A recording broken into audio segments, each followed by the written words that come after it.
ఇవాల్టి నుంచి తెలంగాణ రాష్ట్రంలో అసెంబ్లీ బడ్జెట్ సమావేశాలు జరగనున్నాయి. సీఎం రేవంత్ రెడ్డి ఆధ్వర్యంలో రాష్ట్ర ప్రభుత్వం ఓటెన్ అకౌంట్ బడ్జెట్ను ప్రవేశపెట్టనుంది. ఇదే క్రమంలో నేటి నుండి ప్రారంభం కానున్న తెలంగాణ అసెంబ్లీ వేదికగా సీఎం రేవంత్ రెడ్డి మరో 2 కొత్త పథకాలను ప్రకటించే అవకాశం ఉంది. అసెంబ్లీ బడ్జెట్ సమావేశాలకు గులాబీ బాస్ మాజీ సీఎం కేసీఆర్ హాజరయ్యే అవకాశం ఉండటం, నీటి ప్రాజెక్టుల వివాదం చర్చకు రానుండటంతో సభ ఈసారి వాడివేడిగా యుద్ధ వాతావరణం నెలకొనే అవకాశం కనిపిస్తోంది.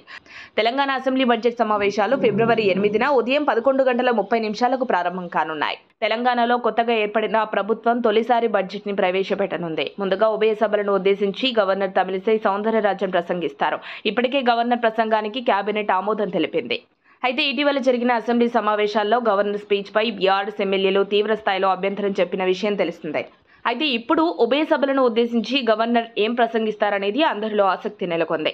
కేంద్ర ప్రభుత్వం ఓటెన్ అకౌంట్ బడ్జెట్ ప్రవేశపెట్టిన తర్వాత రాష్ట్ర ప్రభుత్వం కూడా ఓటెన్ అకౌంట్ బడ్జెట్ ప్రవేశపెట్టనుండటంతో సర్వత్రా ఆసక్తి నెలకొంది. 2 నుంచి 3 రోజులు బడ్జెట్ పై చర్చ చేపట్టే అవకాశం ఉంది. వ్యవసాయంపై శ్వేతపత్రం విడుదల చేసి 2 రోజులు సభలో చర్చ పెట్టాలని ప్రభుత్వం భావిస్తోంది. ఫిబ్రవరి 10న శాసనసభలో తెలంగాణ ఆర్థిక శాఖ మంత్రి మల్లుబట్టి విక్రమార్క ఓటెన్ అకౌంట్ బడ్జెట్ ను ప్రవేశపెడతారు. శాసన మండలిలో శాసనసభ వ్యవహారాల శాఖ మంత్రి శ్రీధర్ బాబు బడ్జెట్ ను ప్రవేశపెడతారు. మరుసటి రోజు సభకు సెలవిచ్చి తిరిగి 12వ తేదీన ఓటెన్ అకౌంట్ బడ్జెట్ పై సభలో చర్చిస్తారు. అసెంబ్లీ సమావేశాలు ఈ నెల 17 వరకు కొనసాగించే అవకాశం ఉంది. పరిస్థితులను బట్టి సమావేశాలు పొడిగించే అంశాన్ని ప్రభుత్వం పరిశీలిస్తోంది. ఈ బడ్జెట్ సమావేశాల్లో ఏ శాఖకు ఎంత కేటాయింపులు చేయనున్నారనే దానిపై ఆసక్తి నెలకొంది.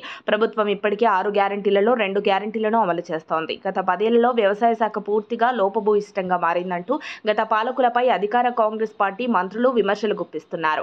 సీఎం రేవంత్ రెడ్డి చేసిన సవాల్కు ప్రతిపక్ష బీఆర్ఎస్ సై అంటోంది. మాజీ సీఎం కేసీఆర్ కూడా అసెంబ్లీకి వస్తానని చెప్పడంతో సమావేశాలు ఆసక్తికరంగా సాగే అవకాశం ఉంది. అధికార విపక్ష సభ్యుల మధ్య మాటల తూటాలు పేలనున్నాయి. మరిన్ని అప్డేట్స్ కోసం మా కాయ్ టీవీని సబ్స్క్రైబ్ చేసుకోండి. మా వీడియో కనుక మీకు నచ్చినట్లయితే లైక్ చేయండి, షేర్ చేయండి. మీ విలువైన అభిప్రాయాలను కామెంట్ బాక్స్లో తెలియజేయండి.